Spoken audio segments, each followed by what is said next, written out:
paz do Senhor Jesus, queridas irmãs e irmãos do curso Talita do Instituto Bíblico de Paulínia.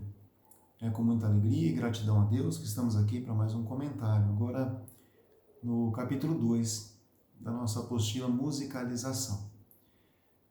Fizemos um comentário na semana passada, a aula número 1. No capítulo 1 falava sobre música e teologia. Vimos a relação que há entre essas duas palavras, sobre a música na Bíblia, música no Antigo Testamento, música no Novo Testamento. E tivemos ali um conteúdo muito agradável, simples e de fácil compreensão. E baseado no que nós já estudamos, nós continuamos agora no capítulo 2 e vamos falar sobre música e o culto cristão. Nessa aula nós vamos continuar definindo alguns conceitos essenciais que são muito importantes, baseados na Bíblia, na teologia, para que a gente chegue na parte prática, que ao final dessa aula a gente já começa a chegar nessa parte mais prática, mas são conceitos importantes para que a gente trabalhe da forma correta e haja da forma correta e ensine da forma correta também, tudo isso direcionado para o trabalho com música na área infantil. Então vimos a relação entre música e teologia, que são coisas atreladas. A música é algo de Deus, é algo bíblico, e nós usamos a música como uma ferramenta dentro da nossa vida cristã, da nossa vida espiritual, tanto no culto como fora dele.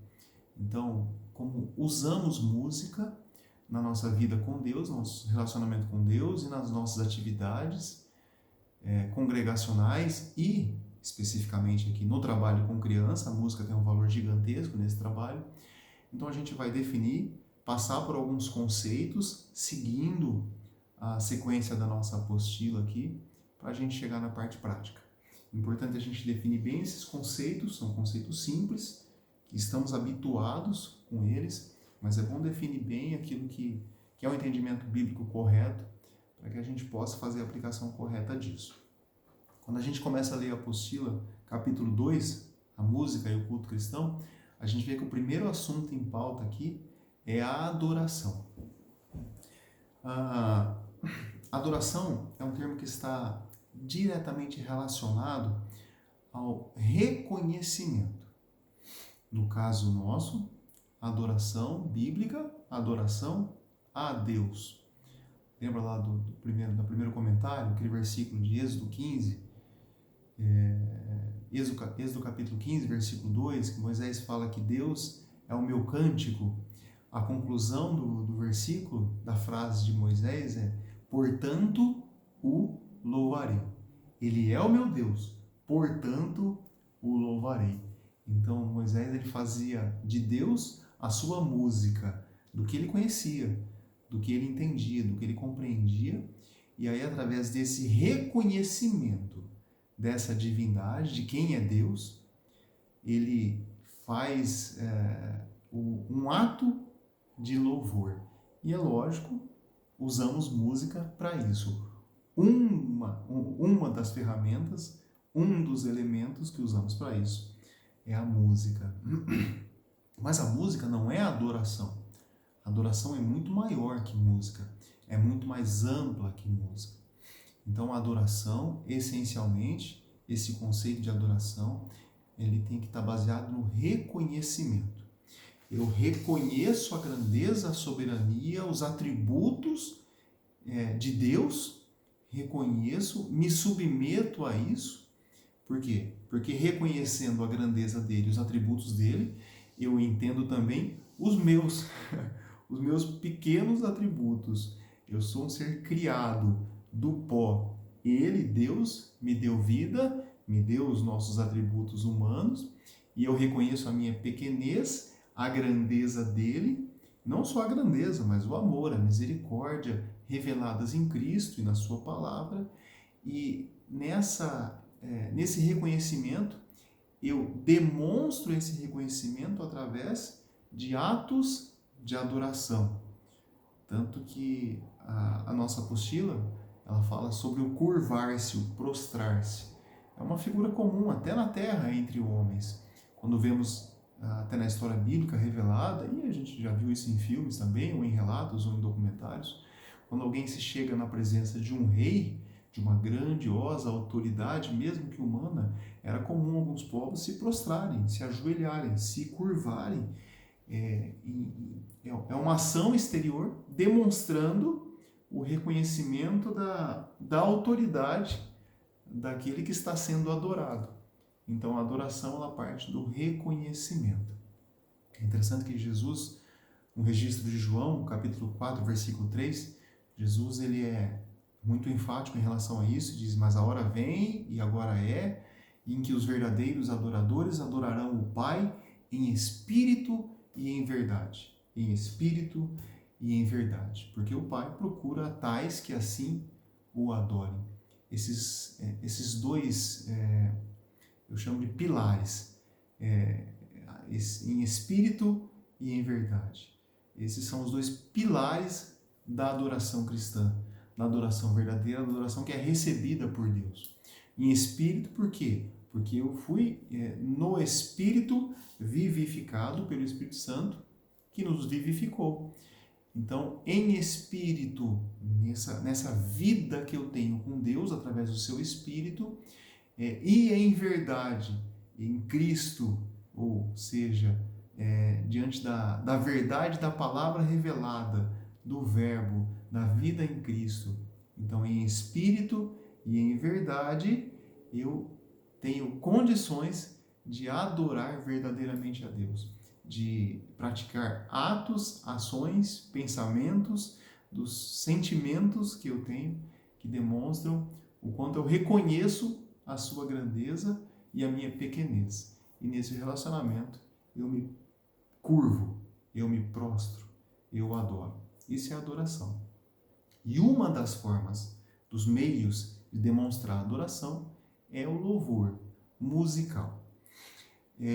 Mas a apostila, quando a gente vai seguindo, logo depois de adoração, a gente vê que começa a aparecer o termo culto.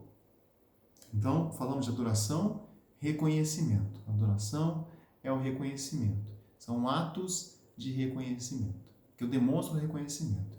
E o culto? O culto podemos entender como uma reunião solene, são atos formais, organizados, nos quais nos ajuntamos. Posso prestar um culto sozinho? Posso fazer isso também. Mas aqui a gente está falando de trabalho com crianças e no culto congregacional.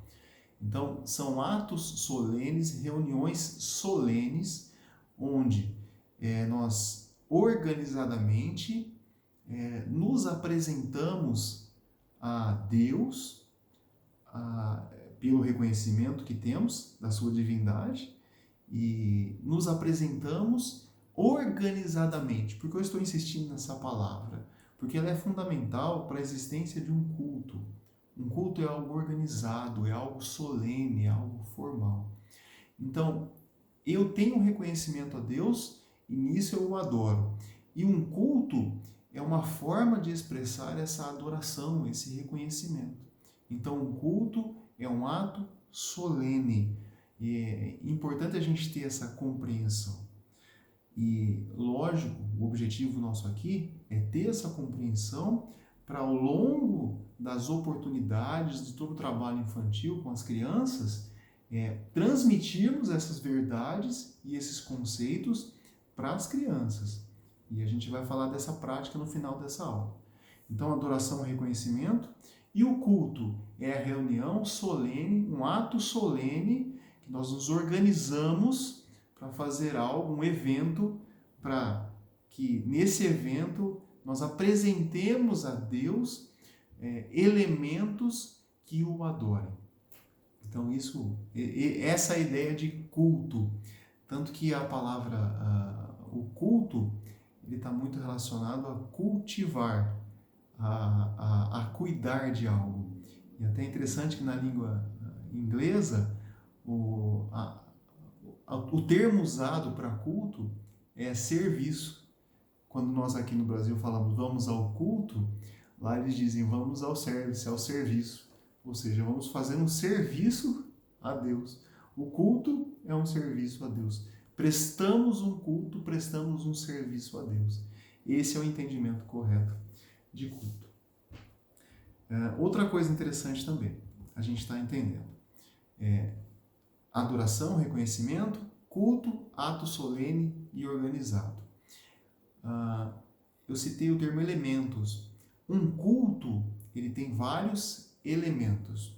Então, quais são os elementos de um culto? Nós temos aquilo que nós conhecemos como culto. São louvores musicais, oração, testemunho, oferta, é parte de culto também, e pregação e ensino da palavra de Deus. Aquilo que a gente chama de apelo também, são elementos do culto, que é o convite, né, àqueles que ainda não aceitaram a Jesus, para que entreguem a sua vida ao Senhor Jesus. Então, um culto organizado, ele tem esses elementos.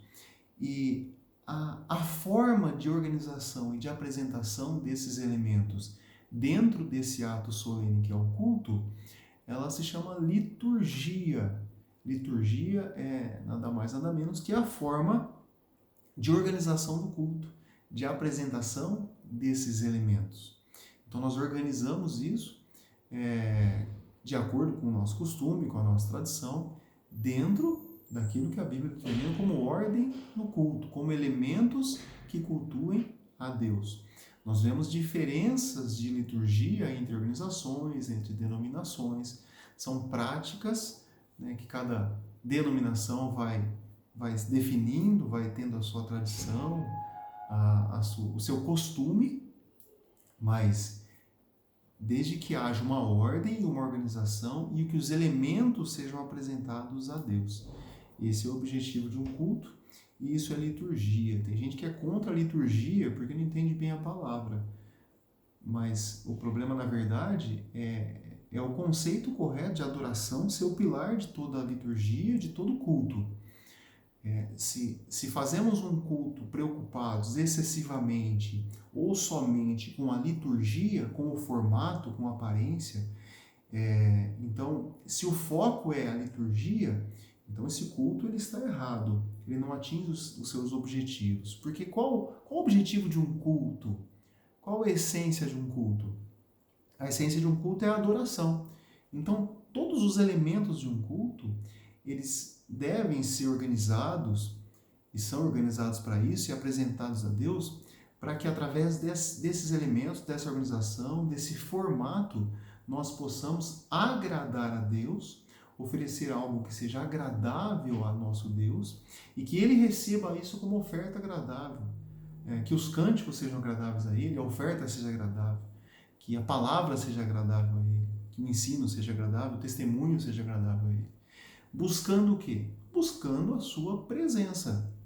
Então toda a ordem e organização do culto, ela visa a adoração sincera, que é fruto de um coração que reconhece a grandeza de Deus, entende o propósito de um culto, e a liturgia, a forma de apresentação desses elementos de culto, eles visam não a beleza artística, não algo humano, mas sim agradar a Deus, alcançar o seu coração com a nossa sinceridade de culto, com o nosso reconhecimento, para que Deus receba isso e se manifeste das formas que Deus se manifesta, em nosso espírito, através da sua palavra, através do seu espírito agindo nos corações, falando aos nossos corações, ministrando à sua igreja as suas bênçãos, os seus milagres, a sua cura, a sua direção, a sua vontade, o seu conforto, o seu consolo, sua edificação.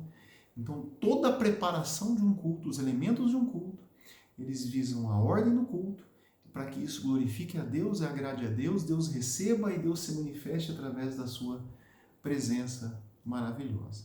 Então, liturgia não é problema. O problema é se o foco for liturgia, se o foco for a aparência, for o formato. Mas não é isso. A liturgia é feita para que haja ordem e que os elementos possam ser apresentados a Deus. Então, adoração, culto e liturgia, formato. Por que falar sobre isso? Para a gente entender o que é cada um desses elementos, desses conceitos, e a gente começar a entender que esses conceitos têm que ser aplicados no nosso culto adulto, não sei se eu posso chamar dessa forma, e no culto infantil. O que vai mudar de um culto adulto para um culto infantil? Talvez a liturgia, a forma, o formato, o jeito, o método. Lógico, eu não lido com adultos da mesma forma que a gente lida com crianças. As irmãs são experts nisso, são formadas nisso. Tem talento e aptidão para isso, e Deus dá os dons para isso ainda. Mas a forma de culto muda no trabalho com crianças. Mas a essência, que é a adoração, os elementos do culto, mesmo sendo um culto infantil, ele se mantém. É um culto, só é infantil. Mas sendo infantil, necessariamente tem que ser um culto a Deus. Seja um culto mesmo formal, seja uma aula de escola dominical, seja uma reunião, seja o que for. Os elementos têm que ser apresentados. Então, quando nos reunimos para cultuar a Deus, só os adultos, apresentamos da nossa forma. Quando se reúne com crianças, tendo ali o foco nas crianças, a reunião é para que elas cultuem a Deus. E nós, que trabalhamos com crianças, as irmãs muito mais trabalham com crianças, tem que ter isso em mente, que isso tudo tem que ser feito no trabalho com crianças. Digo isso tudo não na quantidade de coisas, não, mas na essência do culto e nos elementos do culto serem apresentados a Deus para que Deus se agrade e para que Deus se manifeste. Sim, Deus se manifesta no culto infantil de muitas formas. Falamos sobre a essência do culto, a essência da adoração.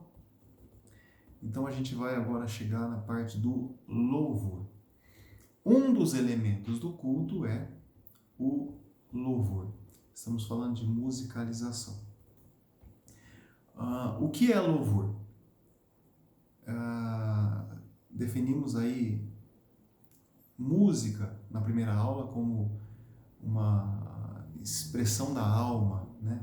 Uma forma de expressar o que a alma sente. Mas a música não é só isso, tem várias definições. E quando a gente fala de louvor, muita gente pensa especificamente, diretamente em música, mas louvor não é música, são coisas distintas, claro que estão totalmente relacionadas. A gente usa essas duas coisas em paralelo. Mas a essência do culto é a adoração, e a essência da adoração é que seja feita em espírito e em verdade. E a essência do louvor, qual é? A essência do louvor é a sinceridade. O que é louvor? Louvor não é música, já falamos. Louvor é, basicamente, elogio. É elogiar alguém, é enaltecer, é descrever as virtudes, as boas qualidades de alguém. Então, quando eu descrevo as boas qualidades, as virtudes, as características boas de alguém, eu estou fazendo um elogio, eu estou fazendo um louvor àquela pessoa, ou às suas características, ou a algo que ela tenha feito. Porque quando louvamos a Deus, louvamos por essas razões, pelo que Ele é e pelo que Ele faz, pelo que Ele fez, pelo que Ele há de fazer, por sua obra. Majestade e obra há nas... Majestade e glória há na obra das tuas mãos, diz um salmo. Então nós louvamos a Deus pelo que Ele é e pelo que Ele faz também. Então louvar é basicamente elogiar. Antigamente, não sei se isso está muito em voga ainda, se é muito atual, mas antigamente era muito comum termos alguma formatura ou uma homenagem a alguém onde se citava esse termo, né? Eu lembro de formaturas onde foi citado o tal aluno, ele passou, ele foi aprovado com louvor. O que é isso? Às vezes fazia uma prova, né? Uma prova escrita ali, tirava 10, mas o aluno foi tão bom, foi tão bem nas respostas, nas questões, que o professor escrevia ali 10 com louvor, aprovado com louvor. Ou seja, se desse para dar mais de 10, daria. Se desse para dar 11, 12, 13, daria nota. Então, foi aprovado com elogios. Então, louvor é elogiar, é elogio. Por isso que música está relacionada com teologia, Por isso que quando usamos a música no culto, a base tem que ser a adoração, é o reconhecimento. Então eu reconheço aquilo que eu conheço. Conheço Deus, sei da grandeza dele, reconheço, me submeto, e aí eu posso elogiá-lo. E isso é um ato de adoração, e isso é um ato de louvor. Ato de louvor.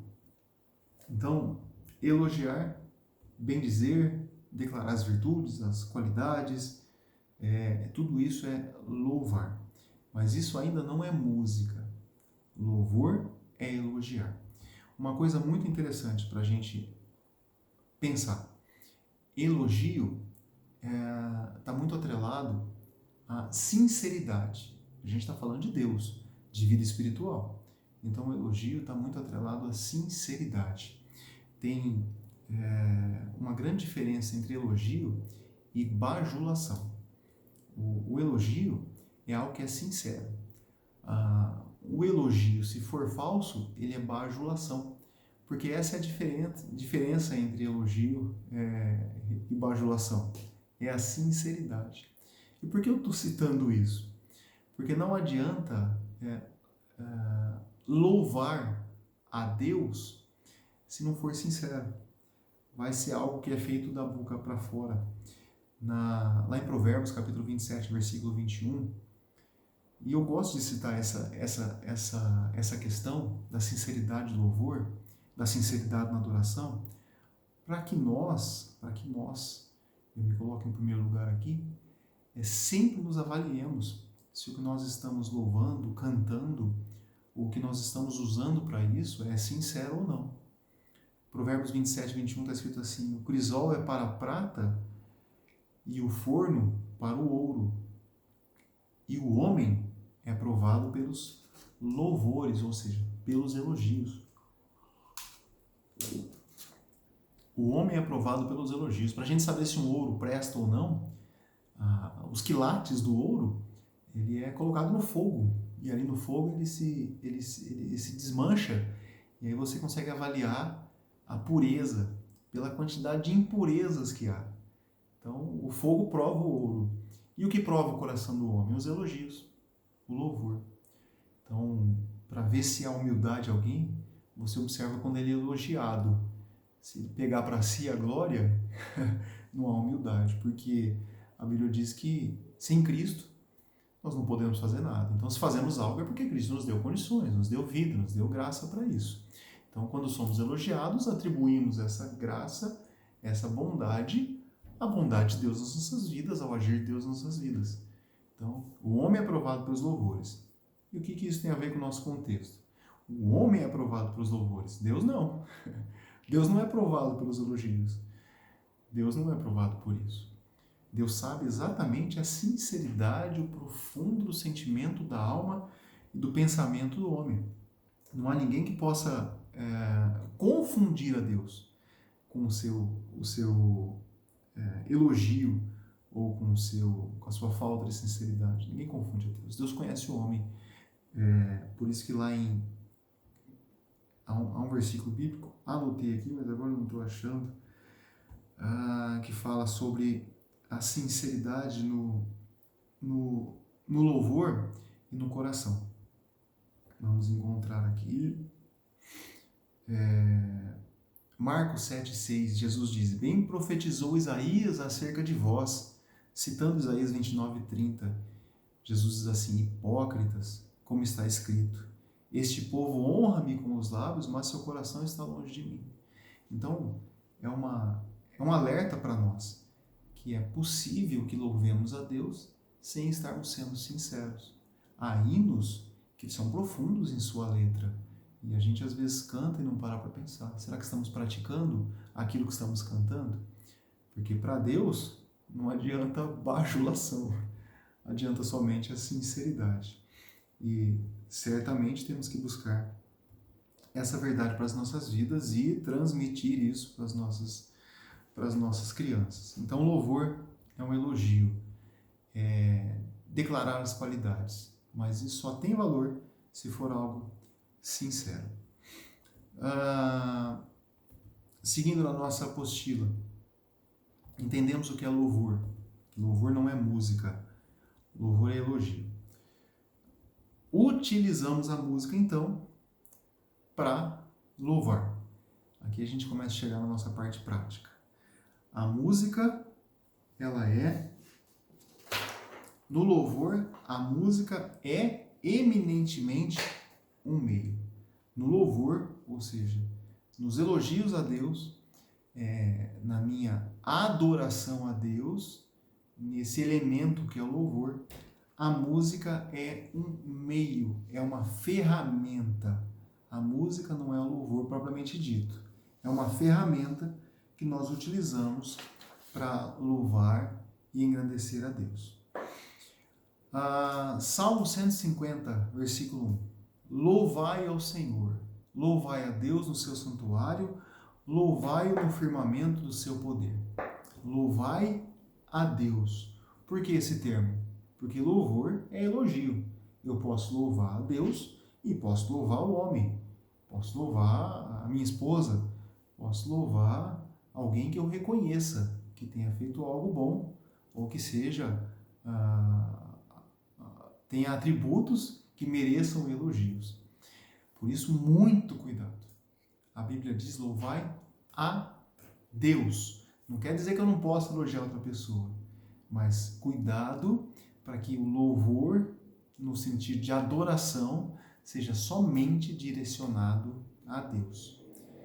Porque se for direcionado a outra coisa ou a outro alguém, eles podem estar disfarçados de louvor a Deus, mas não atingir o seu objetivo, não agradar a Deus. Por isso a Bíblia é clara nisso. Louvai ao Senhor. Louvai a Deus. E aí quando a gente pega o louvor e usa a música, usa essa ferramenta, a gente vem para outros versículos que a gente aprende também. Salmo 47, versículo 6.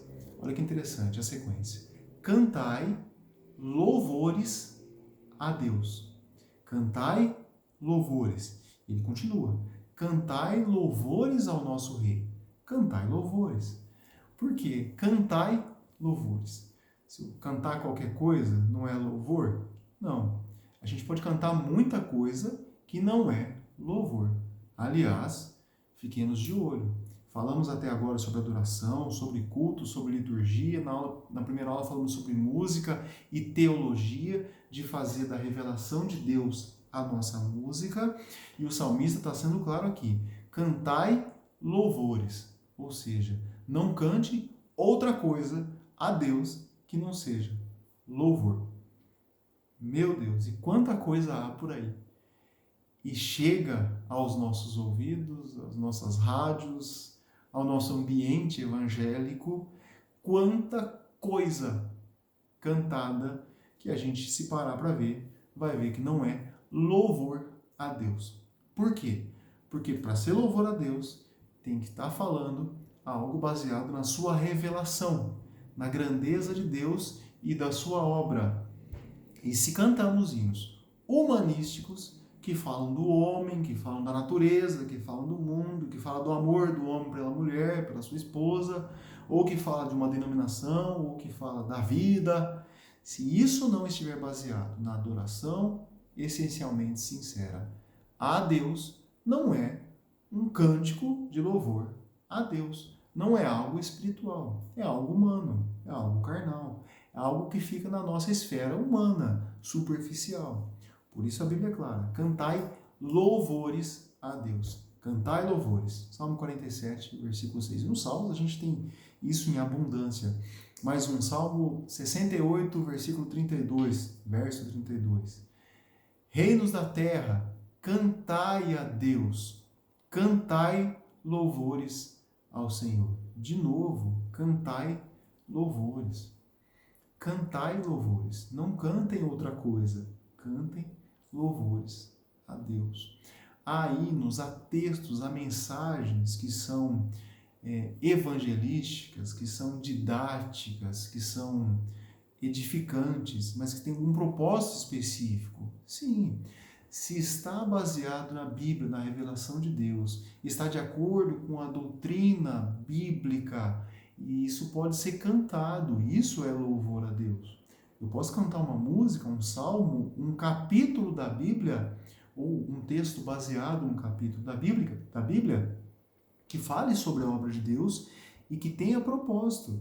Então, mesmo que aquele hino, aquele cântico não esteja exatamente falando das características, dos atributos de Deus, ele atende à vontade de Deus e agrada a Deus nos seus objetivos.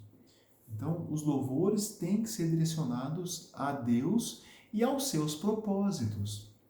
Isso é muito fundamental no trabalho com crianças. Por quê? Porque as irmãs que trabalham com crianças, assim como os adultos que lidam com os outros grupos musicais, né, os grupos que louvam a Deus com música, têm que prestar muita atenção nos hinos, nos cânticos que são escolhidos para que as crianças aprendam e para que seja um elemento oferecido a Deus no culto.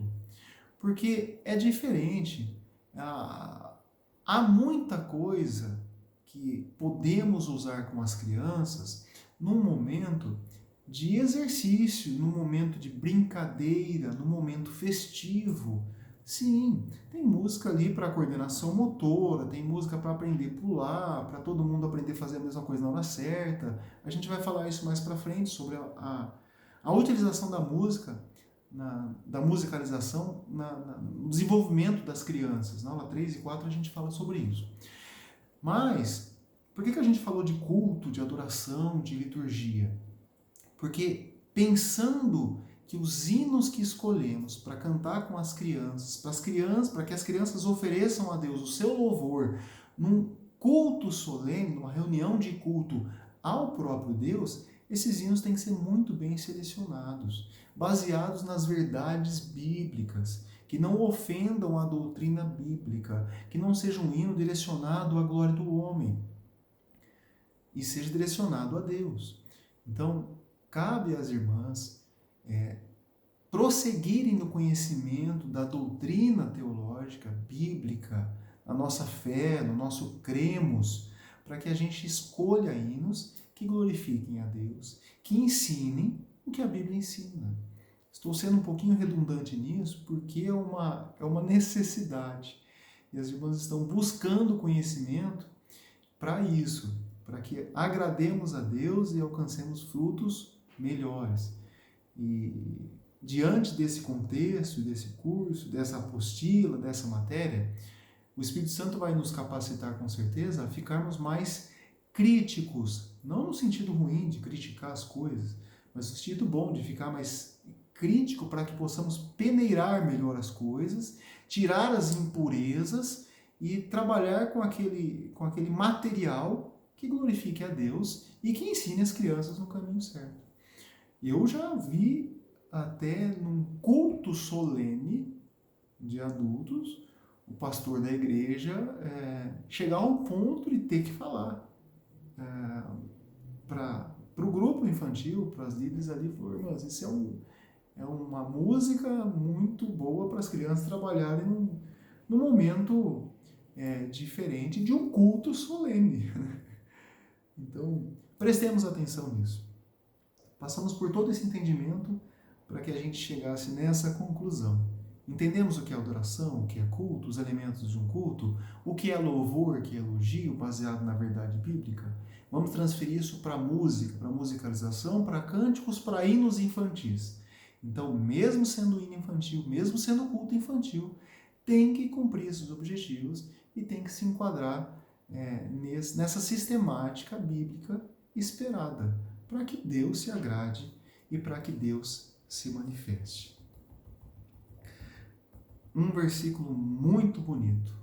1 Coríntios, capítulo 14, versículo 15. Paulo diz assim: que farei, pois?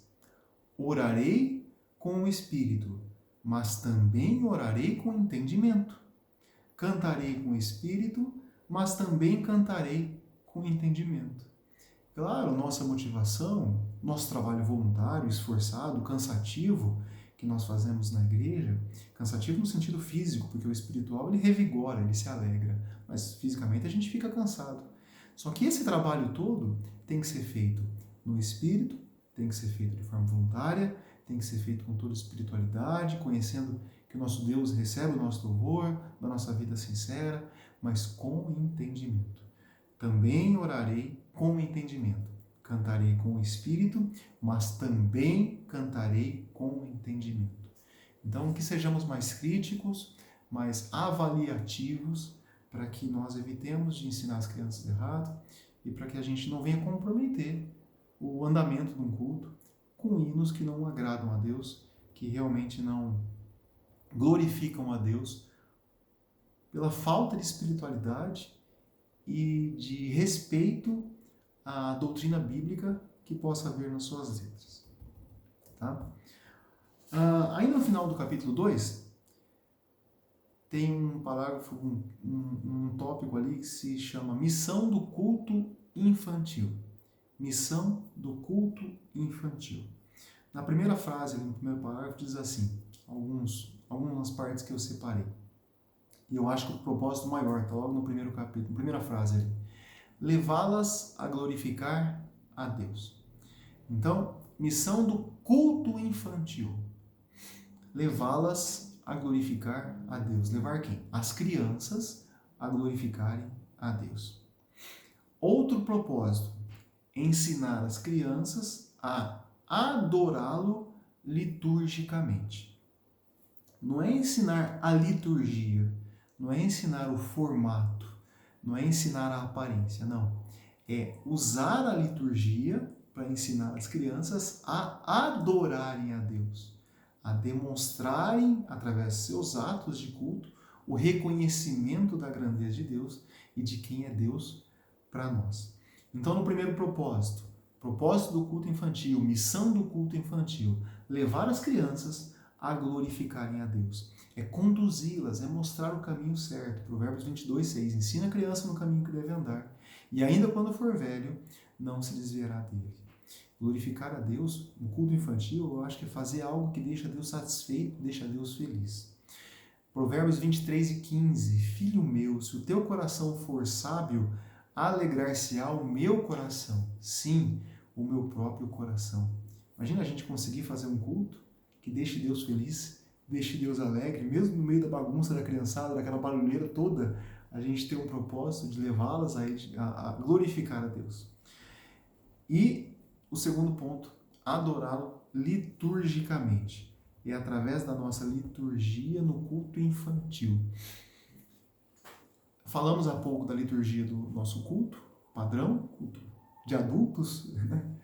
Dos elementos de um culto de adultos. E no culto infantil? Como eu ensino as crianças a adorá-lo de forma litúrgica, ou seja, de forma organizada, praticando muitas vezes isso, falando com as crianças sobre isso e demonstrando para as crianças que aquela reunião é um culto a Deus. É infantil, mas é um culto. Então, quando as crianças vão para um cultinho, é o nome que minha filha gosta de falar, pai, vai ter cultinho hoje. Você vai, ela fica toda feliz. O que não pode acontecer é algo sem preparo, é algo que seja feito sem um planejamento. Isso é algo que não pode acontecer. Quando a gente vem para a nossa apostila, a gente tem aqui a questão da finalidade. Ainda na missão do culto infantil, o parágrafo diz assim, os responsáveis pelo culto infantil e direção têm a atribuição de preparar e conduzir um culto para as crianças. Então, primeira coisa, os responsáveis. Quem são os responsáveis? Todo trabalho na igreja é voluntário, todo trabalho ali é para Deus, ninguém está recebendo por isso. Mas a partir do momento que nos comprometemos, nós fazemos um compromisso não só com homens, nós nos comprometemos a Deus, com Deus. Então, se nos comprometemos a trabalhar com crianças, ou seja, qualquer outro ministério, qualquer outra função, na igreja do Senhor nessa terra, é voluntário, mas é uma obrigação. É um trabalho voluntário, mas eu me obrigo a fazer aquilo a partir do momento que eu me comprometo a fazer esse trabalho. Então, olhando para essa palavra aqui, os responsáveis pelo culto infantil. Então, a gente tem que entender o peso dessa responsabilidade. Claro, há imprevistos que podem acontecer, mas mesmo assim tem que se dar o tratamento correto e responsável a cada imprevisto. Esses responsáveis, eles têm a atribuição, ou seja, faz parte das suas tarefas, faz parte das suas obrigações, me permitam usar esse termo, que eu me obrigo a partir do momento que eu me comprometo, né? Faz parte da sua atribuição preparar e conduzir um culto. Preparar e conduzir um culto. Tem que haver uma preparação.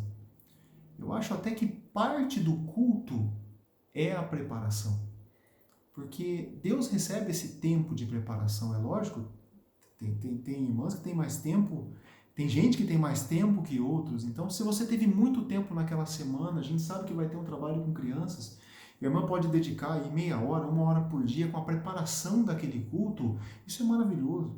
Mas há momentos, há semanas, há situações que não há tempo para 1 hora por dia, mas que haja na programação da nossa vida, em tal dia, em tal momento, eu vou parar de todas as atividades distintas e eu vou preparar o culto, eu vou escrever como é que vai ser o culto, eu vou elencar, vou pedir a Deus que me dê um esboço desse culto, ilumina o meu entendimento, me dá as atividades, os desenvolvimentos para que a gente chegue no momento com as crianças e tenhamos tudo organizado, pelo menos para nós. As crianças talvez nem vão perceber, vamos fazer isso agora, depois isso, não. Mas o responsável, o professor, o dirigente daquela atividade, tem a sua preparação organizada. Ele sabe o que vai fazer. Eu já vi professor de escola dominical chegar correndo, 5 minutos já antes de ir para a classe, abrir a revista e perguntar para mim do lado, qual lição que é hoje? Eu respondi a lição, o professor abriu, folheou e foi para a classe da aula. E não é assim que devemos fazer. Nem para o mundo, imagina para Deus, né? Então, nós estamos sendo sinceros com o nosso compromisso que fizemos com Deus. Então, a palavra aqui é preparação. Temos a responsabilidade? Então, que haja preparação. E as crianças têm que ter um culto. É culto. É infantil, mas é culto. Esse é o propósito desse nosso pensamento, desse nosso comentário. É um culto como o dos adultos? Não na sua forma, não na sua liturgia. Vai ter oração? Tem que ter. Vai ter louvor, música? Vai ter muito louvor e música, porque a criança gosta muito disso. E é edificante, glorifica a Deus, desde que as músicas sejam doutrinárias, né? Bíblicas. Vai ter testemunho? É para ter. É bacana as crianças testemunhando, de forma simples delas ali. E é para ter palavra? Sim. Que tipo? De um tipo que as crianças entendam e prestem atenção, e as irmãs são especialistas nisso. Pode ser teatro de fantoche, pode ser boneco, pode ser marionete, pode ser filme. Teve um dia que eu ouvi uma mãe falando, não fizeram nada para as crianças hoje, cantaram umas musiquinhas, fizeram uma oração e colocaram um filme para elas verem. E eu falei com essa mãe, mas talvez isso tenha sido preparado. Talvez esse seja o projeto, essa seja a forma de preparação e o sistema que foi adotado para esse culto. Porque a pregação não necessariamente precisa ser aquela pregação formal bíblica que a gente está acostumado, um sermão. Pode ser um teatro, pode ser um jogral, mas desde que aquilo tenha sido estudado e visto e preparado para que seja o momento da palavra. E esse é o ponto principal. No culto infantil, as crianças têm que entender que os elementos devem ser apresentados, não entender na bronca, na teoria, mas que percebam pela prática e pelo ensino dos líderes, dos professores, em que o culto tem essa organização e que há um momento especial da palavra. Vamos ouvir a palavra de Deus, vamos assistir tal filme bíblico, tal desenho evangélico. É o momento da palavra, é o momento que Deus vai se apresentar da forma que a sua graça permitir, na multiforme graça de Deus. É um desenho bíblico? É um fantoche? É uma historinha que as crianças adoram e a melhor forma de ensinar as crianças é contando história bíblica e dando o seu entendimento e explicando. Jesus fazia muito isso com seus discípulos, mas é um culto, é parte do culto e é a palavra de Deus. E ali Deus, através do seu Espírito, trabalha no coração das crianças, se manifesta o coração das crianças, as crianças vão crescendo em graça, em fé e em estatura. E a gente vai glorificando a Deus. Então, vimos a adoração, a essência dela, em espírito e em verdade. Vimos que isso se transmite num culto solene a Deus, que esse culto tem elementos, um dos elementos são os louvores, é a música, é a oração. E aí, trazendo isso para o entendimento das crianças, temos o nosso culto infantil, que deve ser preparado pensando nesses elementos, para que as crianças glorifiquem a Deus nesse culto e que elas aprendam a adorar a Deus liturgicamente, ou seja, de forma organizada, de forma ordeira, porque Deus é ordeiro, gosta de ordem, deixa as crianças pular primeiro, se cansar, elas têm que cansar mesmo, pular, brincar, falar alto, dar uns gritos, bater o pé, elas se cansam, aí sentam, ouvem a palavra, seja da forma que a irmã escolher, para que elas ouçam e aprendam a palavra de Deus. E Deus vai trabalhando e nos recompensando com esse trabalho todo. E eu acho que é isso. Esse é o contexto do nosso comentário, do capítulo 2. Fiquem à vontade, leiam, se aprofundem, já leiam o capítulo 3 para a gente fazer a nossa próxima aula e estamos totalmente à disposição das irmãs. Que Deus em Cristo abençoe a cada um em nome de Jesus. Amém.